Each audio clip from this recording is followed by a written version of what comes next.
청와대 수석대변인 강유정입니다. 청와대는 오늘 두 대법관 후보자 중 노태악 전 대법관의 후임으로 제청된 손봉기 후보자에 대해 국회에 임명동의안을 제출하지 않기로 했습니다.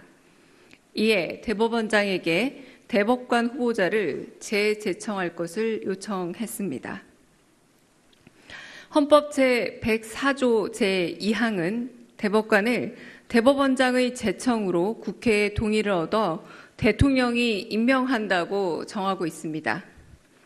대통령은 주권자인 국민이 직접 선출한 국민의 대표자이고 대법원장은 대통령이 국회의 동의를 얻어 임명한 기관입니다. 제청과 임명은 상권분립의 원칙 하에 서로 다른 헌법기관에 배분된 권한이며 국민주권의 원리에 비추어 볼 때 제청권은 임명권을 대체하거나 무력화하는 권한이 아니라 임명권이 올바르게 행사되도록 뒷받침하는 권한으로 이해되어야 합니다. 그동안 역대 대통령과 대법원장이 사전 협의를 거쳐 제청에 이르러 온 것도 각 기관간의 권한을 상호 존중하라라는 헌법의 취지에 따른 것이었습니다. 이번 노태악 전 대법관 후임자에 대한 제청은 그 절차적 완결성을 충분히 갖추지 못했습니다. 지난 1월 대법관 후보 추천위원회의 추천 이후 대법원장은 7개월이 넘도록 제청을 하지 않다가 8월 18일 실질적 협의가 전혀 이루어지지 않은 상태에서 손봉기 후보자를 일방적으로 서면 제청했습니다. 그동안의 협의 관행은 임명권자와 제청권자 어느 한쪽의 의사만으로 최고법원이 구성되는 일을 막고 그 과정에서 사법부의 독립을 실질적으로 뒷받침해온 절차적 장치였습니다.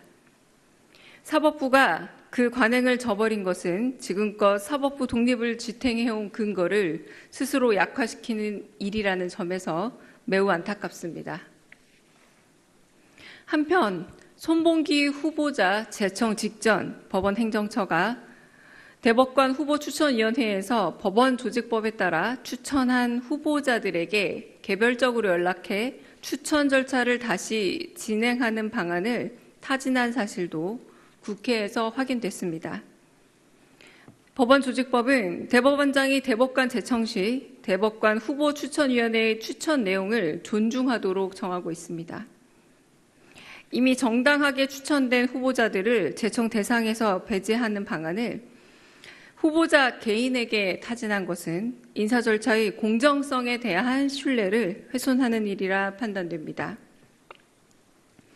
법원 조직법이 정한 대로 대법관 후보 추천위원회의 추천 결과를 존중하여 제청권이 공정하게 행사될 때 비로소 제청에서 임명에 이르는 전 과정이 헌법상 국민주권 원리와 적법 절차 원칙에 부합할 수 있습니다.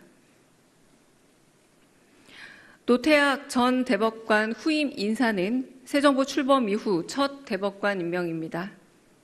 국민주권정부의 첫 대법관 인선은 결과에 앞서 절차의 정당성 측면에서부터 국민께서 납득할 수 있어야 합니다. 아울러 대법원 구성의 다양화는 오랜 기간 시민들과 법조계가 지속적으로 제기해온 요구이며 이는 최고법원이 우리 사회의 여러 목소리를 고르게 반영해야 한다는 국민적 기대에서 비롯된 것입니다. 소수자 및 사회적 약자의 인권 보호, 국민의 재판 청구권 보장이라는 대법원 본연의 역할을 고려할 때 손 후보자에 대한 이번 제청이 대법원 구성의 다양화라는 국민적 요청에 부합하는지도 의문입니다. 따라서 손봉기 후보자에 대해 현재 상태로 국회에 임명동의안을 제출하는 것은 온당하지 않으므로 대법원장에게 다시 제청할 것을 요청했습니다. 대법원장의 제청권은 그 자체로 완결적인 권한이 아니라 헌법이 임명권자인 대통령에게 부여한 실질적 임명권을 존중하는 방향으로 행사되어야 하는 권한입니다. 재제청 요청은 대법원장의 제청권을 제한하라는 것이 아니라 헌법이 예정한 상호 견제의 한 방식으로서 재청이 각 기관에 대한 존중의 토대 위에서 이루어지도록 하기 위한 불가피한 조치입니다. 이흥구 대법관의 후임인 김성수 후보자에 대해서는 협의를 거쳐 의견이 모아진 만큼 오늘 국회에 임명 동의안을 제출할 것입니다. 청와대는 국민의 온전한 재판 청구권 행사에 지장이 없도록 후속 절차에 만전을 기하겠습니다. 대법원장도 대법관의 장기 공석으로 인해 국민의 재판받을 권리가 침해되지 않도록 대법관 후보 추천위원회의 추천 내용을 존중해 최대한 신속히 재제청 절차를 진행해 주기 바랍니다. 이상입니다.